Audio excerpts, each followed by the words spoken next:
여러분 안녕하십니까. 개천절 아침에 보내드리는 정치본색입니다.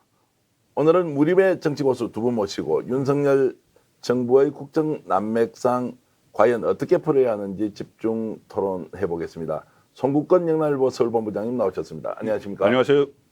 그리고 제 오른쪽에는 김종욱 전 동국대 대우교수 오셨습니다. 어서 오십시오. 네, 안녕하세요. 뭐 오늘 정치평론가로 부르겠습니다. 알겠습니다. 예, 반갑습니다. 자, 개천절 아침에도 이렇게 나와서 저희들은 시청자 여러분들을 위해서 이제 열심히 토론을 하고 한국 정치가 좀 더 건강하고 미래지향적으로 발전하길 바라는 마음에서 할 말은 제대로 하는 스픽스 방송을 통해서 좀 국민 여러분들이 뭔가 새로운 좀 시각을 가질 수 있도록 좋은 조언 좀 해주시기 부탁드리겠습니다. 이번 주 내내 이제 윤석열 대통령 귀국 이후에 상황들이 안 좋아지고 있습니다. 오히려 정리 국면으로 가는 것이 아니라 대통령의 이제 욕설 파문 이후에 여야 정쟁은 더 심해지고 MBC에 대해서는 뭐 조작 파문까지 일고 고소 고발전이 연일 일어나고 있어서 과연 이제 이 상황을 어떻게 좀 수습해 갈 것인지 일단 대통령은 모든 상황을 당에서 알아서 처리하라 이런 쪽으로 지금 정리를 좀 하고 있는 것이죠. 당에서 알아서 처리하라고 하기 전에 일단 대통령실에서 그 6개 문항을 MBC에 질문을 했죠. 질문서를 던졌고 거기서 뭐 답변을 안 한다고 하니까 그것은 더 이상 진전될 건 없을 것이고 또 윤석열 대통령이 도어 스태핑에서 지난주에 도어 스태핑에서 해외 순방 다녀와서 첫 도어 스태핑에서 진상 규명 이야기를 했어요. 진상 규명 이야기를 했기 때문에 지금 국민의힘에서는 이 TF까지 만들었습니다. TF 만들어서 오늘로서 이 파문이 생긴 지 11일째인데 지금 11일 동안 계속 이야기가 되는 것이 바이든이냐 날리면이냐 이거예요. 그런데 이것이 국민을 완전히 양쪽으로 갈라놓고 있는 것이 이 바이든으로 들린다고 하는 설문조사를 해보면 바이든으로 들린다고 하는 것이 한 60% 이상 됩니다. 60% 중반대 나와요.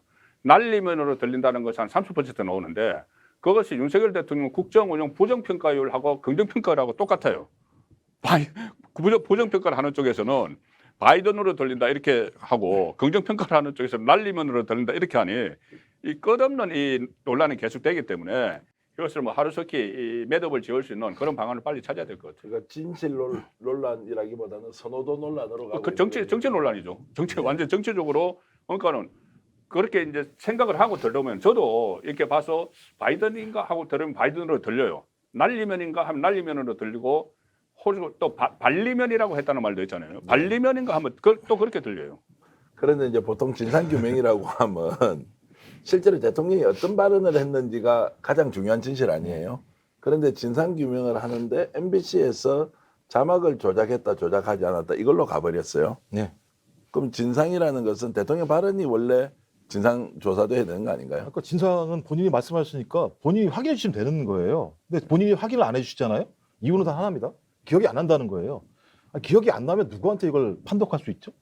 판독할 수 있는 사람이 없으니까 판독이 불가인데 가짜 뉴스래요. 이게 가능합니까? 그러니까 가짜 뉴스라고 얘기하는 건 판독이 돼서 말한 것과 다른 것이 나왔을 때는 가짜 뉴스가 말이 되는데 또 판독 불가인 상황을 가지고 대통령실 같은 경우는 MBC가 예를 들면 가짜 뉴스를 생산한다고 얘기를 하는데 이건 제가 볼 때는 정확하게 언론 탄압이에요. 판독이 돼야지 가짜인지 진짜인지 알 수 있는 거고 가짜인지 진짜인지 알 수 있어야 거기다가 뭘 물을 수 있는 건데 본인은 아무 말씀 안 하시면서 MBC만 거짓말했다고 말씀하시는 게 이게 뭐 제가 볼 때 말장난이죠. 막 일반인들이 얘기하게 되면 너 나한테 말장난하는 거야? 이렇게 나올 수밖에 없는 상황인데 대통령은 일주일 동안 아무 말씀 안 하세요. 근데 마지막에 말씀하셨죠. 대통령은 아닙니다만 김대기 비서실장이 나왔어요. 대통령 기억이 안 난다요 결론이. 아니 이 XX가 기억이 안 난다는 것이고 바이든 날리면은 바이든이라고 안 했다고 분명히 이야기를 했죠. 그 날리면이라고 얘기했다고는 하지 않았잖아요. 그렇죠. 바이든은 안 했다고 했죠. 바이든은 아닌데 그다음에 바이든 안 했으면 아니 그러니까 진상 말했다. 규명이라는 게 나는 분명히 바이든은 안 했는데 왜 MBC에서 제일 처음에 최초 보도를 하면서 바이든이라고 자막을 달고 그다음에 처음에는 국회가 했다가 나중에는 앞에다가 미국 국회가 이렇게 왜 달았느냐 하지 않은 말을 미국 것을 하지 않은 말을 단 것이고 바이든은 분명히 내가 바이든이라고 안 했는데 왜 바이든을 달았느냐 그리고 그 진상을 규명해야 된다는 것이고 또 하나는 MBC가 보도하기 전에 왜 박홍근 민주당 원내대표가 그것을 미리 보도도 하기 전에 그것을 이야기를 했느냐 물론 그 부분에 대해서 여러 가지 논란이 있어요. 그것이 아니고 찌라시에 나온 것을 보고 했다고 해명을 하는데 그러면 또 제 다른 시각에서 아니 어떻게 민주당 원내대표가 그 정책 회의에서 오프닝이라고 하죠. 그 기자들이 다 보고 그 카메라를 찍고 있는 모두 발언에서 찌라시를 보고 말할 수 있느냐 이런 것이 있으니까 그런 진상을 규명을 하자는 것이지 내가 이 XX 했다 이 진상을 규명하자는 것은 아니죠. 아니 그래 그 상황의 진상 규명도 중요하지만 대통령의 발언이 정확하게 어떤 워딩으로 됐는지 하는 것도 매우 중요하지 않습니까? 중요하죠. 예.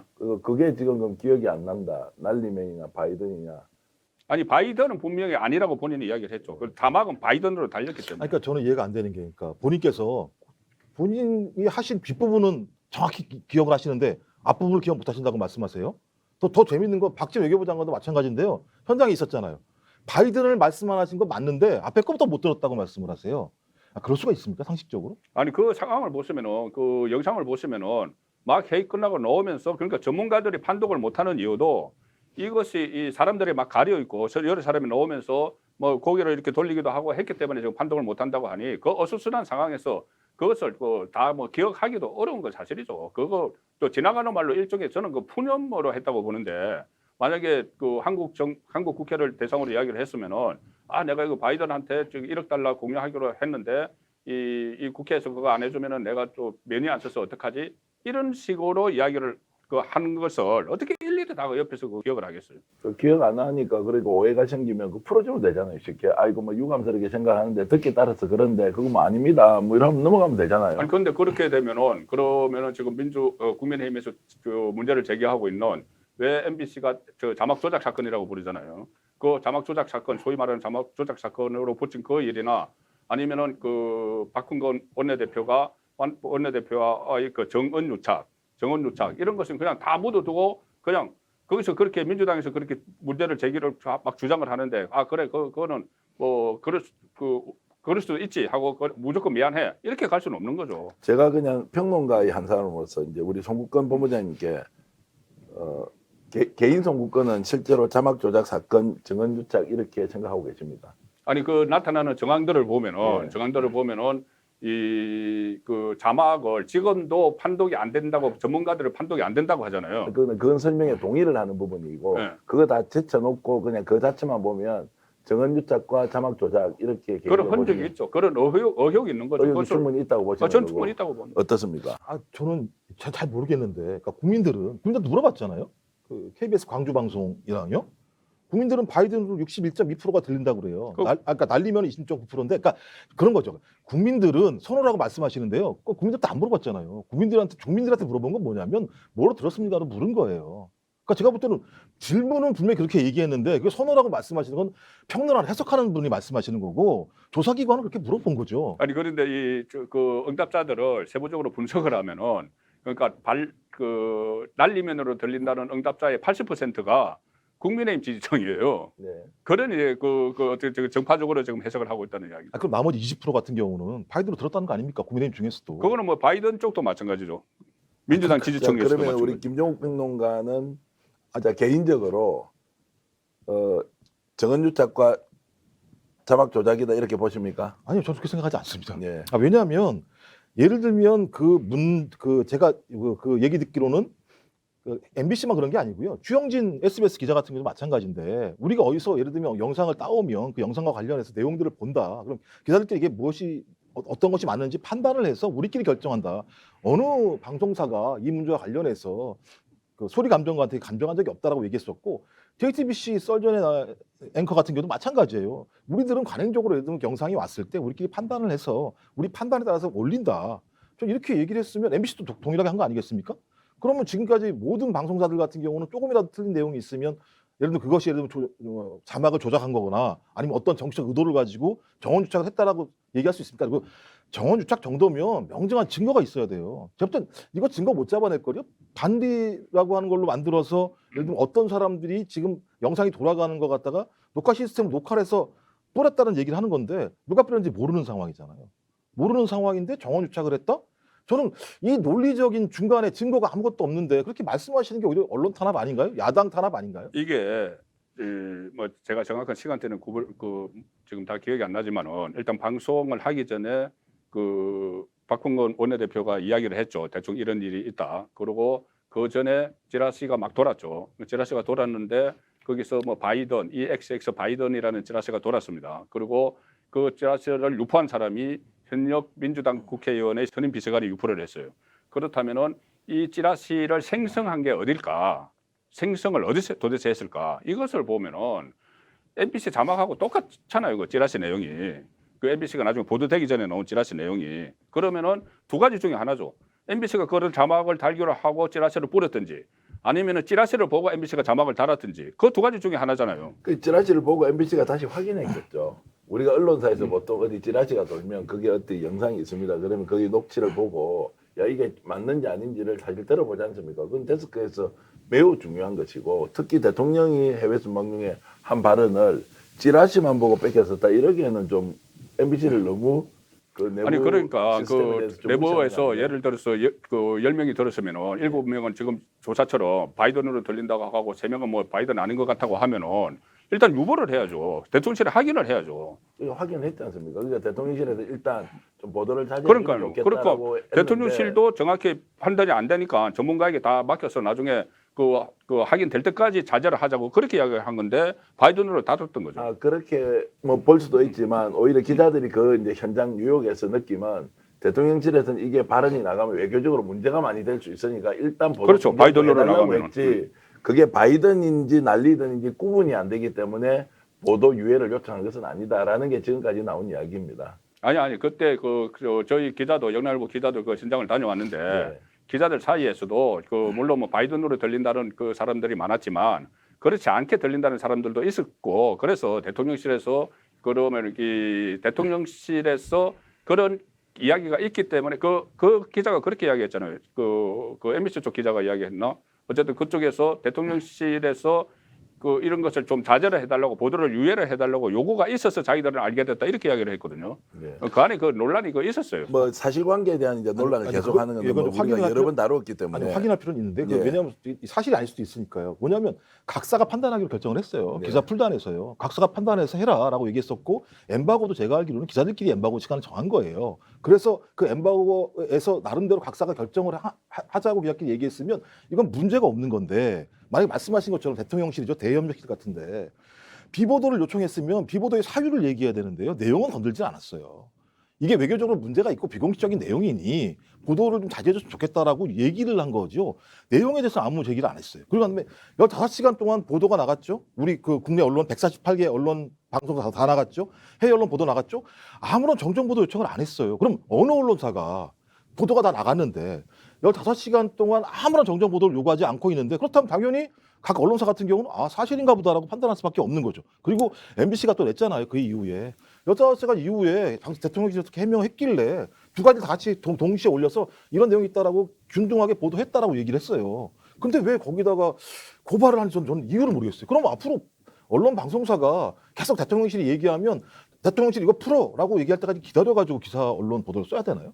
그 MBC의 이제 자막 그 조작과 관련해서 이제 항의 시위를 하고 또 고발을 하고 뭐 이런 거 보니까 제가 기자 출신으로 약간 이런 생각 들었습니다. 이제 송보문장님 좀 여쭤보고 싶은데 하면 한꺼번에 다 하든지 고소 고발을 아니면 엄중하게 항의하고 언론중재위 제소 정도 해서 끝을 내든지 이게 바로 고소 고발로 가버렸고 자막 조작 사건으로 규정을 했으면 자 그러면 대상이 된 언론은 탄압이라고 이제 언론 탄압을 생각하고 두 번째 똑같이 보도한 140개 이상의 언론사는 아니 MBC 보고 뺏겨 쓴 집단이 돼버리는 거예요. 소위 말하는 우리 그렇게 이제 되는 거죠. 그 네. 기자 용어로 우라카이 전문 네. 회사처럼 남이 만들어 놓은 거 그냥 뺏겨 쓰는 네. 그러니까 자존심이 아주 이제 뭉개지는 상황이 돼버렸는데 왜 이런 대응을 했는지 아니, 또 그러니까. 그 대응은 정당했는지 어떻게 보십니까? 아니 그러니까 저기 SBS에서 왜 우리한테는 뭐 시비를 안 거느냐고 이야기한 게 그 우리 뺏겨 쓴 게 아니라는 이야기를 하는 거죠. 우리도 그렇게 들렸다는 이야기죠. 예, 예. 그런데 저도 그날 저 아침에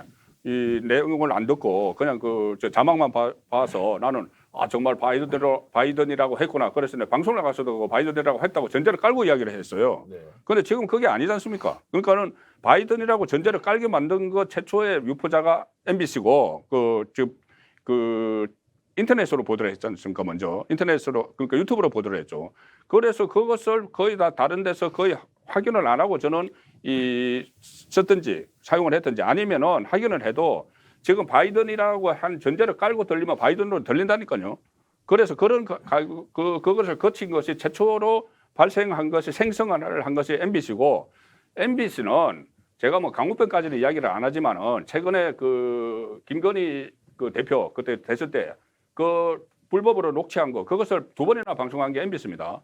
그리고 또 채널A 사건 한동훈과 건원 유착 사건 때 그때 보도한 것도 MBC예요. 그리고 지금 MBC 박성재 사장이 보도국장 때 김어준 프로에 나가서 이 지금 그때 조국 수호에 모인 청중이 딱 봐도 100만 이렇게 상당히 정치적으로 편향된 그 방송을 하고 보도를 해왔기 때문에 MBC가 의도적으로 이것을 바이든이라는 걸 따라서 유포를 했다고 그렇게 보니 그럴 수가 있다고 하니 진상 규명을 하자는 거죠. 자, 어쨌든 우리 이제 김정우 평론가도 할 말 많으실 텐데 뭐 이 주제만 가지고 계속 할 수 없으니까 아니 하나만 좀 제가 하나만 좀. 예, 간단히 좀 네, 말씀해 왜냐면 그러니까 MBC의 전력 때문에 못 믿겠다고 말씀하시는데 저는 대통령실의 전력 때문에 못 믿겠는 거예요. 당장 하나가 걸렸잖아요. 해리스 만났는데 면담에서 여성 관련해서 아무런 얘기 안 했다라고 대통령실이 얘기했어요. 백악관에서 보도자료 내가지고 여성 얘기했다고 하니까 그때 정정을 해요.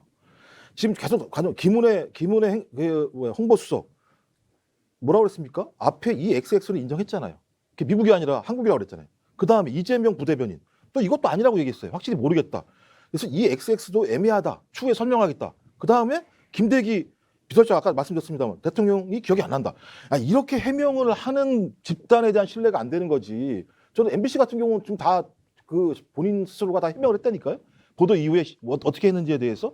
그러니까 계속 과거의 전력을 말씀하시게 되면 대통령실도 저는 예외가 아니라고 생각이 드는 거예요. 이제 이 논의 일단 이렇게 네. 하고 우리 방송을 보는 시청자 여러분들이 이것이 진실의 조작인지 아니면 믿음의 강요인지 일단 시청자의 목소리를 일단 넘기고 다음 얘기를 좀 해야 되겠습니다. 어쨌든 이번에 이 사건이 터지면서 여야는 훨씬 더 이제 뭐 앞을 보지 못할 상황으로 이렇게 막 치킨 게임을 하는 상황이 됐고요. 또 그 박진 외교부 장관에 대한 해임 건의안을 통과시키고 뭐 대통령이 당연히 안 받아들일 줄 알면서 이렇게 진행하고 있습니다. 그래서 이제 정치적인 타협 또는 협치는 완전히 실종돼 버렸다. 그러면 이제 민생 문제 어떻게 할 거냐? 이 고물가, 고환율, 그다음에 그 고인플레이션 이 상황을 어떻게 지금 할 것이냐? 완전히 국민들은 정치로부터 배제되고 있다. 이렇게 하면서 볼멘 소리가 나오고 있습니다. 협치 그러면 아예 안 되는 겁니까 이제?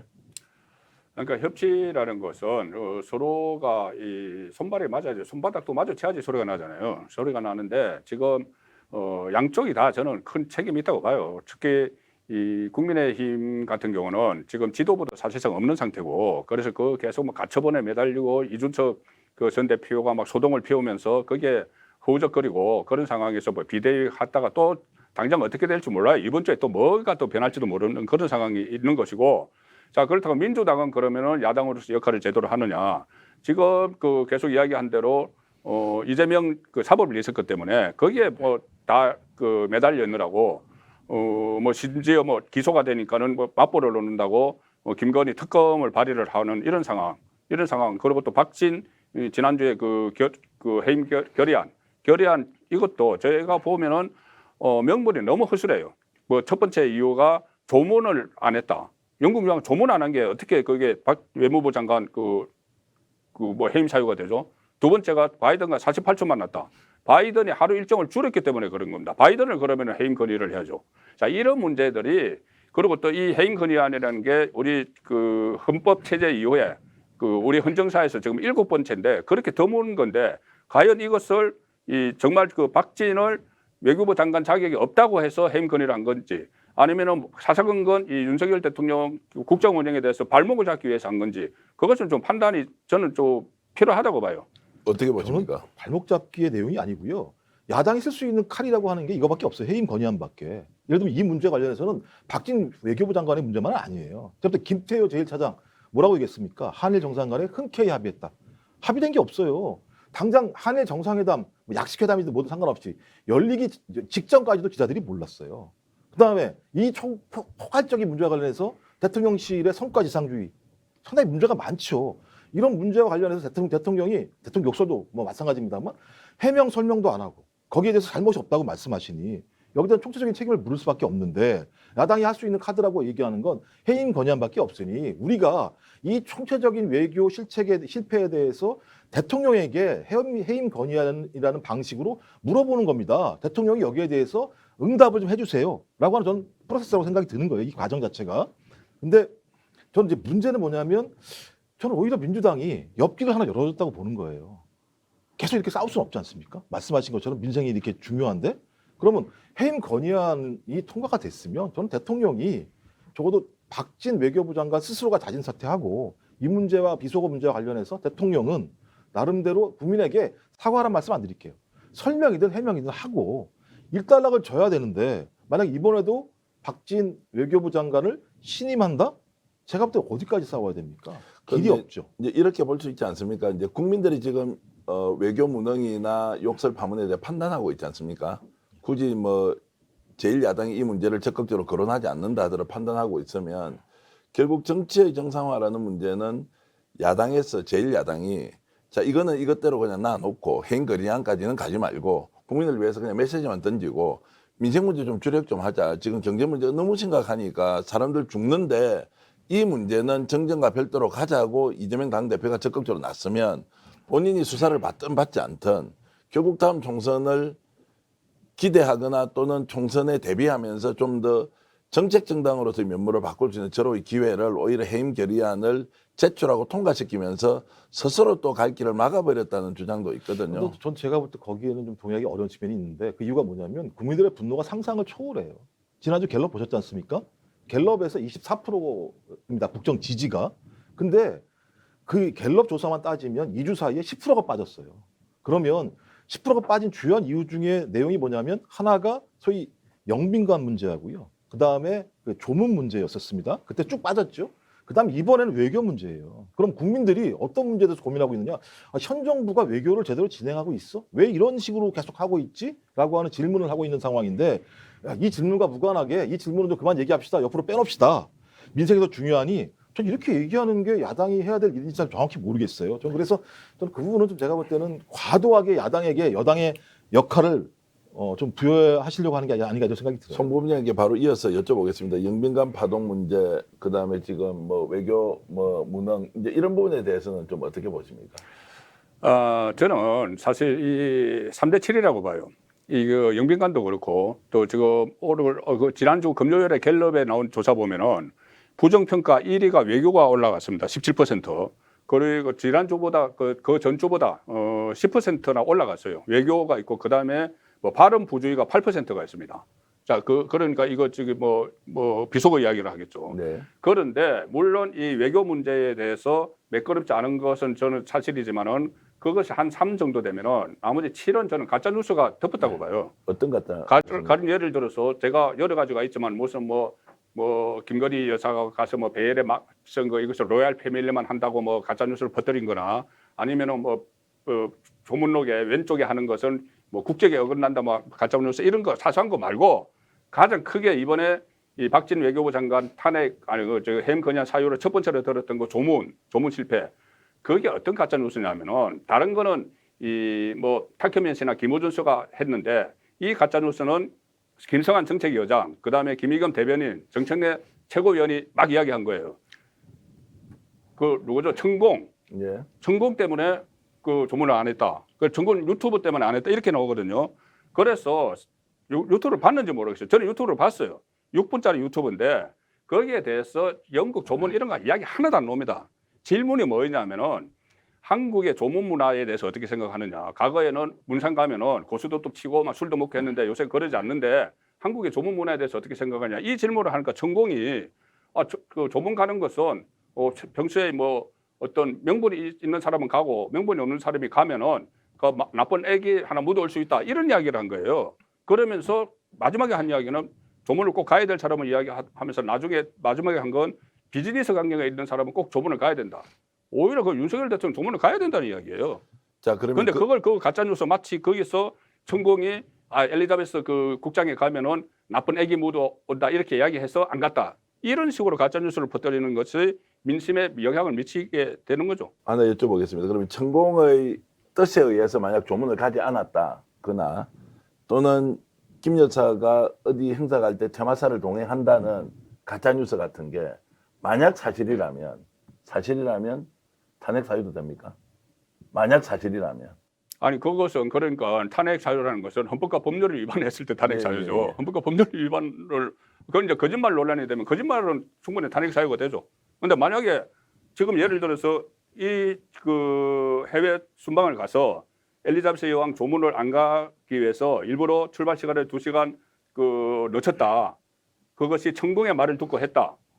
는 게 사실이라면. 사실이라면 탄핵 그 논의가 시작이 될 수가 있죠. 그렇죠. 그럼요. 예, 그건 일단 좀 더 지켜봐야 되고 지금은 가짜 뉴스라고 일반적으로 얘기하고 있으니까. 아니 그러니까 이 저기 뭐 그 민주당 당직자들이 그 유튜브 외에 다른 정보를 가지고 이야기한 게 아니고 그 유튜브만 가지고 이야기했는데 그 유튜브는 전혀 다른 내용이라는 말씀이죠. 예, 무슨 말씀인지 일단 알겠습니다. 근데 저는 그러니까 유튜브에 나와 있는 천공의 말 때문에 4% 6%가 떨어진다는 게 성립이 되는지 잘 모르겠어요. 저는 그 유튜브 본 적이 없거든요, 기본적으로. 그러니까 문제 핵심은 뭐냐면 조문을 못한 건 사실이잖아. 이게 핵심인 거죠. 그러니까 적어도 우리나라 외교부가 그 규모나 이게 장난이 아니잖아요. 세계 10대 국가 중에 하나이고 외교 잘해요. 제가 알기로는 프로토콜도 잘하고. 근데 예를 들면 그 시간 때문에 그다음에 교통 때문에 가장 중요한 엘리자베스 2세에 대한 관에 대해서 조문을 못했다고 얘기하는 부분에 대해서 당연히 사과해야 되는 거죠. 그러니까 상황 설명과 무관하게 외교는 맨 처음부터 기획돼서 그 기획들을 연출하고 와서 성과를 만들어 오는 거지 않습니까? 근데 그것 중에 가장 중요한 문제, 그러니까 국민들한테 조문하러 간다는 거였었잖아요. 그걸 못했으면 저는 오히려 죄송합니다. 이러이러한 실수가 있었습니다라고 정확히 얘기하는 게 맞는데 전 그분과 관련해서 제가 볼 때는 계속 야당이 문제 제기하니까는 아 이거 교통 때문에 그런 건데 제가 듣기로 아니 어디 가가지고 예를 들면 외국에 나갔는데 교통 때문에 일정을 소화하지 못했다고 얘기하는 국가의 외교부 라인들이 있나요? 전 그건 좀 이해가 안 되는데. 저는 제가 이해 안 되는 건 아니 그 영국의 외교부 장관도 주한 영국 대사도 그 장내 미사에 참석했으면은 그것이 그 조문한 것이라고 이야기를 했고 그 다음에 이 가령 예를 들어서 그 조문 그러면은 그 찰스 왕의 그 뭐야 리셉션 끝나고 나서 왜 또 안 갔느냐 이렇게 이야기를 하는데 제가 우리 현재 다녀온 기자에게 이야기 드리니까는 그 끝나고 나서는 그 우리나라 그때 수해가 나서 현지에서 수해 대책 회의하고 그랬어요. 그리고 그 마크롱은 갔는데 마크롱은 장시간 기다려서 했습니다. 그 일반 조문 계획 속에서.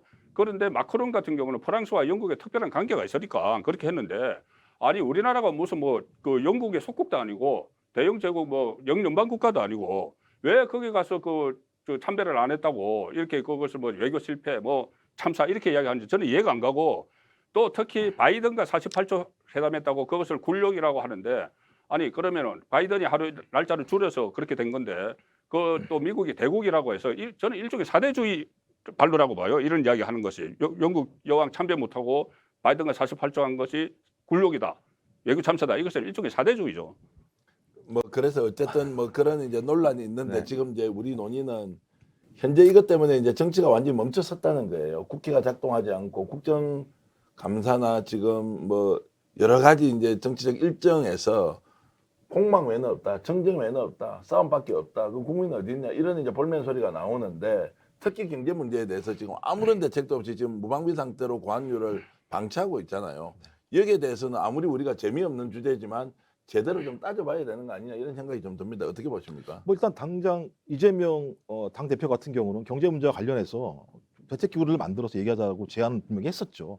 근데 제가 볼 때 거기서 좀 응답을 해줘야 되는 거죠. 근데 대통령 스스로도 제가 볼 때는 응답하기 어렵다고 봐요. 왜냐하면 이 사태와 관련해서 본인은 아무런 잘못이 없다고 계속 말씀하시고 있고 적어도 야당에서 소위 5명 정도가 찬성을 한 해임 건의안에 대해서도 수용할 생각이 없다고 얘기하는 건 야당과 협치하지 않겠다는 거거든요. 그 점도 마찬가지입니다. 욕설도 마찬가지입니다. 만약에 그 김은혜 홍보수석 말대로에 의한다면 민주당한테 이 XX라고 얘기한 거잖아요. 결론적으로. 저 그럼 이 문제를 풀려면 이 XX에 대해서 설명을 좀 해야 된다는 생각이 드는 것이고 그런 어떤 대통령의 결자 해지라고 하는 전제 속에서 말씀하신 고환율, 고금리, 고물가 시대에 고통받는 국민을 위해서 예를 들면 여야정 별도의 특단의 경제 기구를 만들어서 협치를 시작을 하고 전 국민에게 좀 호소를 하자 이런 순서가 있어야 되는 건데 그냥 이 사태는 그대로 내버려 두고 경제가 어려우니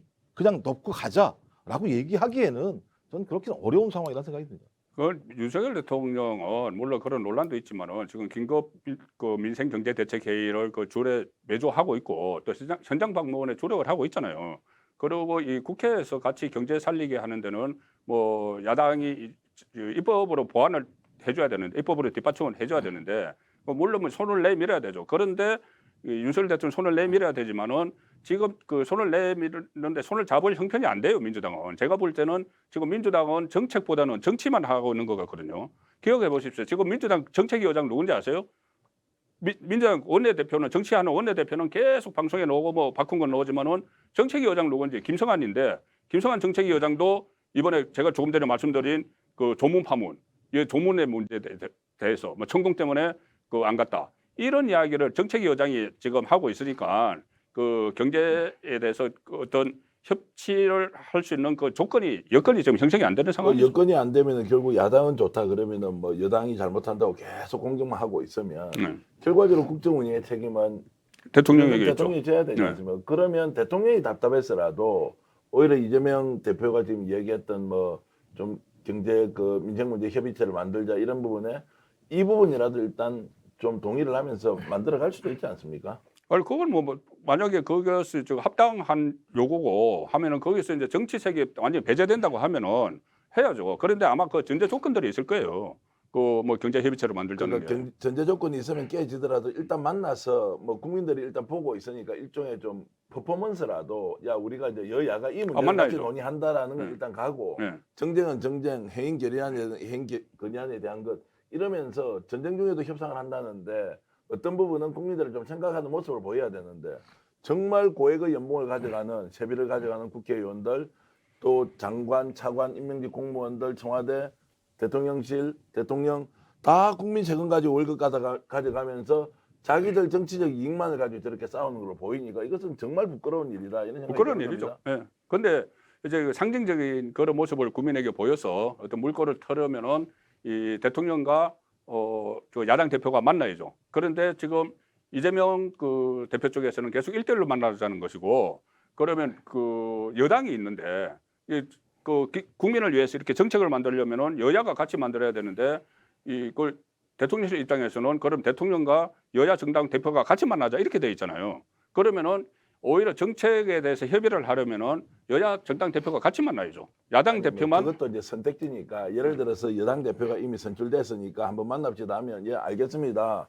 그러고 본인 좋아하시는 김치찌개하고 소주 갖다 놓고 어떤 의견입니까? 제가 한번 정치하겠습니다. 근데 우리도 우리 입장은 이렇습니다. 이해해 주십시오라고 하고 또 집권 여당대로 우리 그 당정 협의체 있지 않습니까? 그것처럼 집권 여당 대표가 또 만들어지면 또 따로 만나서 소주 한잔 하고 그래도 우리가 야당도 있는데 우리가 집권 여당답게 뭘 좀 해보자. 통 크게 움직일 수 있는 거 아닌가요?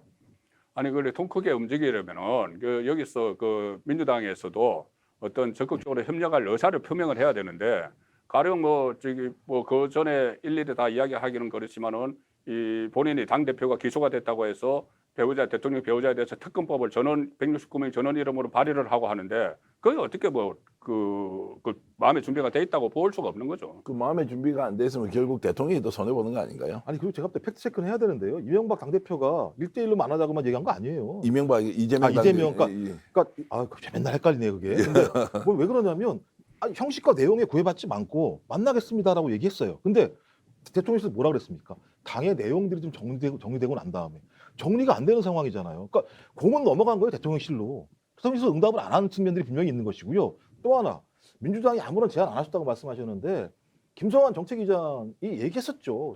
민주당에서 22개의 아주 중요한 민생 법안들 중에서 7가지를 추려가지고 제안을 했어요. 제안을 했더니 국민의힘에서는 이런 지하에 받을 수 없다고 얘기했어요. 내용이 뭐 노란봉투법 그다음에 쌀을 갖다가 국가가 뭐 수매하는 문제, 그다음에 노인들에 대한 연금 문제, 그러니까 사회의 사각지대 부분과 관련해서 앞으로 경제가 나빠지는 상황인데 우리나라만 경제가 단박에 좋아질 수 없는 상황이니 전체적으로 어려운 상황으로 갈 수밖에 없다. 그러니 이 피해 상황에서 가장 피해를 볼 수 있는 사각지대에 있는 분들을 위해서 또 이러저런 법안을 만들어서 문제를 풉시다라고 제안을 했더니 갑자기 돈이 어디 있습니까? 이렇게 얘기한 거잖아요. 그러면 공이 대통령실과 국민의힘으로 넘어가 있다는 거예요. 그렇다면 이 문제와 관련해서 외교 문제랑 이 세 가지겠죠. 답을 주셔야죠. 어떻게, 그러니까 영수회담을 못 하시겠다면 어떻게 하시겠다는 건지. 우리가 7개 법안을 민주당에서 제출했는데 어떤 대안의 법안을 가져오겠다는 건지. 외교 문제와 관련해서 어떻게 풀겠다는 건지. 아무런 답을 안 하시면서 소위 김건희 특검법 말씀하시는데, 아니 김건희 특검법 관련해서는 제기할 수 있죠. 계속 의혹들이 나오고 있는데 한 번도 출석 요구 안 하잖아요. 아니 검찰이 적어도 이재명 당대표 관련해서는 탈탈탈 털고 압수수색 다 하면서 김건희 여사에 대해서는 출석 요구도 한 번 안 하는 상황에 대해서 아니 특검법이 뭡니까? 검찰을 믿을 수 없을 때, 그 공정성을 신뢰할 수 없을 때 특검을 요구할 수 있는 거잖아요. 왜 법에 그렇게 명시되어 있는 내용들에 대해서 제안을 했는데 그것을 계속 정쟁이라고만 말씀하시는 이해가 안 돼요. 도이치모터스나 코바나 컨텐츠나 그 허위 경력 학력이나 지금 특검 법안에 들어가 있는 거 그 대부분 문재인 정권 검찰에서 다 수사를 했던 거예요. 뭐 어찌됐든 지금 이제 특검을 할 거냐 말 거냐 이 문제로 가면 일단 논점이 좀 흐려지니까 제가 좀 좁히겠습니다. 죄송합니다. 자, 어찌됐든 이제 이렇게 해서 민생이 실종되고 여야 간의 대결은 극단으로 치닫고 대통령은 물꼬를 칠 수 있는 손내밀기를 하지 않는 이제 이 상황에서, 자, 제가 좀 여쭤보고 싶은 것은 이제 이대로 가면 대통령 지지율 지금 회복될 가능성이 좀 없는 거죠. 회복될 거라고 봅니까? 이대로 가면 어떻게 보십니까? 지금 이 상황으로 가면 회복될 수가 없죠. 자, 그럼 어떤 모멘텀을 가지고 대통령 지지율을 회복할 수 있습니까? 자, 제가 하나 말씀드릴게요. 지금 조금 전에 지난 금요일에 나온 갤럽 여론조사, 네. 자 지지율 긍정평가 24% 나왔거든요. 네. 그 24%인데 민주당을 지지한다는 그 응답자 몇 퍼센트인지 아세요? 3%만 지지를 합니다. 3% 윤석열 대통령은. 예. 그런데 3%를 지지를 하는데 이 사람이 민주당 지지층이 표집이 된 것이 366명이에요. 전체 1000명 중에서. 네. 그러면은 그 10명 중에 3명 이상이 민주당 지지층이 표집이 됐는데 그 사람들이, 그 응답자들이 민주당 지지층의 3% 정도를 이렇게 지지를 하면은 다른 데서 아무리 해도 이것은 그 회복하기가 어렵습니다. 민주당 지지층이 그러니까 지금 묻지마 반대를 한다고 저는 봐요. 뭘 해도 묻지마 반대. 그러니까 이 외교 문제가 그 부정평가 1위를 차지했는데, 그러면 이것이 이 정말 가짜 뉴스인지 좀 이렇게 좀 판단을 좀 하는 그런 시스템이 되어 있으면 되는데, 지금 언론이 일반 뭐 공영방송도 그렇고 언론이 완전히 그 전에 완전히 운동장이 기울어져 있어요. 기울어진 문재인 정권 때 기울게 된 그 운동장이 그대로 지금 이어지기 때문에 지금 이런 어떤 그 국민의힘에서는 가짜 뉴스라고 판단을 하는 것이 진짜 뉴스인 것처럼 보도가 막 되고 하니 이것이 민심에 저는 영향을 주고 있다고 봅니다. 그런데 이제 여론조사라는 게 지금까지 뭐 국민을 상대로 여론조사를 하지 정치적 지지 성향을 가지고 하는 것은 당내 경선이 있을 때 아니고는 대통령 지지율은 다 뭐 여야 안 가리고 누구를 지지하든 이렇게 다 조사하지 않습니까? 그렇죠. 그 뭐 국민 여론이죠. 그렇죠. 당연히 그러면은 민주당을 지지하는 사람은 대통령에 좀 더 낙제점을 줄 것이고 국민의힘 쪽에서는 더 지지를 적극적으로 표시를 할 테니 이것도 종합해서 보면 다 객관적으로 반영됐다고 봐야 되는 거 그렇죠. 아닌가요? 반영이 됐는데 그 민주당 지지층이 그렇게 3%로 응답을 하는 이유가 그 민주당 정치인들이 그런 상황을 만들고 그것을 또 기울어진 운동장 그 언론이 그것을 그대로 확산을 시키는 것이 영향을 주고 있다는 이야기죠. 정반대로 보면 그러면은 이재명 당 대표에 대한 지지나 또는 그 반드시 수사받아야 된다 이런 것도 조사해 보면 국힘의 지지자들은 그렇게까지는 안 나옵니다. 그렇게까지는 안 나와요. 그러니까 이제 네. 이제 정황의 차이는 있을 수 있지만 본질적으로 여론조사라는 것은 이제 모든 국민을 상대로 조사하는 것이고 그 결과를 좀 겸허하게 받아들이면서 내가 지금 어떤 점을 개선해야 될 것인지 이렇게 자연스럽게 좀 전환을 해야 되는 거 그러니까 아닌가요? 저는 대통령실이 그 송 의원님 말씀하시는 것처럼 저는 판단하지 않았으면 좋겠다는 생각을 많이 해요. 왜냐하면 24%라는 지표가 더 중요한 거예요. 국민 중에 예를 들면 1000명 중에 100명 중에 24명만 지지하고 있는 상황이 단기가 아니고요.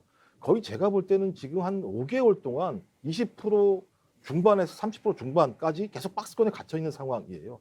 이 상황과 관련해서 국민들 또 그중에서 민주당에 있는 지지층들이 가짜뉴스 때문에 이렇게 예를 들면 이해하고 있다라고 말씀하시게 되면 민주당 지지층을 상당히 폄하하는 상황밖에 안 되는 것이고, 만약 대통령실이 이렇게 여긴다고 얘기한다면 국민들을 예를 들면 민주당 일부 국회의원들의 그야말로 국민의힘이 얘기한 놀이개로만 생각하시는 거예요. 그리고 여론조사 핵심은 각 당의 지지층이 아닙니다. 중도층입니다. 중도층이 어떻게 평가하고 있는가가 전체적인 여론을 반영하는 핵심인 건데 계속 반전이 안 되는 이유는 중도층이 움직이질 않아요. 그 이명박 아니 계속 이명박이 나오죠. 그 윤석열 대통령에 대한 지지로 전혀 전환하지 않고 있는 상황이에요. 그러면 어떻게 해야 됩니까? 윤석열 대통령과 국민의힘이 중도층을 변화시키기 위해서 정책적인 변화를 줘야 되는 거죠. 그 변화를 주지 않고 있으니까 안 변하는 상황이라면 문제의 핵심은 여기에 있는 거죠. 그럼 이 문제를 풀어야 되는 거죠. 얘 계속 민주당 공격하셔봤자 아무 소용 없어요. 아니 민주당 지지층을 폄하하는 것이 아니고 네. 민주당 정치인들이 제가 조금 전에 말씀드린 그런 식의 이 가짜 뉴스를 퍼뜨리고 만들어내고 그 가짜 뉴스를 특정 언론들에서 확산을 시키기 때문에 그게 전체 민주당 지지층뿐이 아니고 국민의힘 지지층에도 뭐 영향을 미칠 수가 있다는 이야기를 하는 거예요. 자, 그러면은 이제 뭐 총선이 1년 좀 더 남았습니다. 이런 상태로 가면 아까 말씀하셨듯이 대통령 지지율이 회복될 가능성이 없고, 그러면은 총선 때 다수 의석을 확보하기 어렵다. 그러면 국민의힘 내부는 극심한 혼란에 지금 빠질 가능성이 높지 않습니까? 그렇겠죠. 네, 지금 상황으로 가면은 또 특히 지금 어떻게 될지 모른다. 이번 주에 그 중요한 두 가지가 있죠. 법원의 뭐 가처분 심리 예, 그 재판이 결론이 나올 거고 예. 또 이준석 전 대표 6일 날 또 그 같이 권성동과 같이 징계 또 다시 추가 징계를 받을 가능성이 높아요. 예, 예. 그렇게 되면은 또 어째 상황이 지금 한 치 앞도 내다볼 수 없는 이런 상황이기 때문에 또 윤석열 대통령 입장에서는 뭔가 이 정치권에 대해서 집권 여당에 대해서 이번 주 상황을 보고 나서 뭐 윤석열 대통령이 직접 할 수는 없지만 여당 안에서 뭔가 좀 변화가 새로 있어야지 다음 총선 때도 뭐 기약을 할 수 있지 않나 그렇게. 자, 그러면 그런 이제 이준석에 대한 가처분 결과 징계 이런 것이 더 큰 혼란으로 빠질 가능성이 지금 있는 거죠. 오히려 그것이 징계 결정이 나고 가처분 결정이 나면서 이런 것들이 좀 상황이 진정될 수 있다고 보시나요? 어떻게 보십니까? 저는 진정돼야 된다고 보는 거죠. 그러니까 그 법원 심리 같은 경우는 그때 조호영 비대위 체제를 그 직무 정지시킬 때와는 지금 상황이 지금 당헌도 바꾸고 했으니까 그렇게 해서 이 뭐 기각이 되거나 각하가 될 가능성도 저는 있다고 보고 예. 이준석 그 전 대표는 아마 추가 징계하면은 당헌 당규상 1차 징계보다 무겁게 하도록 돼 있기 때문에 제명 쪽으로 갈 거예요. 제명 예. 쪽으로 가는데 권성동 그 전 원내대표를 다시 징계 심의를 시작을 했기 때문에 6일날 같이 합니다. 예. 그러면은 이준석 그 전 대표가 계속 이야기했던 것이 윤리위를 윤핵관이 움직인다 이렇게 이야기를 했는데 윤리위가 윤핵관의 핵심인 권성동까지 이 징계를 하게 되면은 그 파장은 어쨌든 좀 줄어들 수도 있다고 봅니다. 근데 윤리위가 이제 권성동 전 원내대표에 대해서 이렇게 하는 것이 혹시 이준석 제명하려고 하니까 부담스러워요. 그래서 일단 권성동 원내대표를 데리고 와서 같이 그냥 한 6개월 정도 당원권 정지 주면 어느 정도 국민들의 비판료를 잠재울 수 있지 않은 이런 계산한 거 아닐까요? 비판 여론도 개선 아마 안 할 수가 없죠. 네. 그리고 비판 여론도 비판 여론이지만 다른 예를 들어서 그 제명이 되면은 이준석 전 대표가 다시 또 거기에 대해서 가처분 신청을 하겠죠. 그러니까요. 가처분 신청을 하면은 이것이 본인이 이 소위 말하는 윤핵관들이 정치적으로 자기를 징계를 했다고 할 텐데 그 과정에서 명분이 좀 약해지는 거죠. 윤핵관도 같이 징계를 하면은. 어쨌든 비슷한 질문 드리면 지금 현재 이제 이번 주의 정치적 여러 가지 상황으로 봤을 때 당내 국민의힘의 상황은 좀 진정될 가능성이 있다 없다. 전혀요. 저는 늪으로 계속 들어간다고 생각이 들어요. 그래요? 왜냐하면 일단 국민의힘 스스로가 가처분 신청이 기각될 거라고 판단하지 않는 것 같아요.